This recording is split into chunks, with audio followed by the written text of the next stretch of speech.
Dans les CUMA, les chantiers d'épandage de lisier et de digesta évoluent. À l'occasion de la journée méca élevage, on fait le point avec Jérôme Lenouvel, chargé de mission à la FR CUMA Ouest. Ce qu'on a pu étudier et voir, et donc qui sont présents dans certaines CUMA, donc il y a les chantiers d'épandage Chantonne. Je qualifierais de classiques les premiers équipements qu'on a pu voir, donc avec des solutions tractées et avec un tuyau donc, qui est traîné au champ. Donc ça qu'on commence à connaître.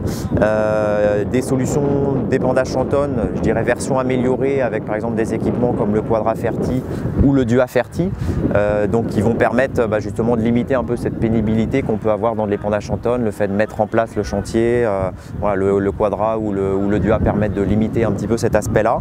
Et puis commence à arriver aussi d'autres équipements. Donc on a pu voir avec le témoignage de la CUMA de Biolis, donc qui s'est équipé d'un automoteur d'épandage donc pour faire l'épandage de 2 unités de méthanisation. Et puis certaines CUMA, même si on ne change pas la logistique en tant que telle, raisonnent aussi sur leur choix d'équipement pour par exemple utiliser des tonnes à lisier de plus faible volume ou les équipements de pneumatiques peuvent être également intéressants pour limiter le tassement. Les principales motivations, je pense qu'elles sont d'abord d'ordre agronomique. On a pu voir avec la CUMA de la Pommeraye qui a un Quadra Ferti, voilà, c'est vraiment ce raisonnement-là.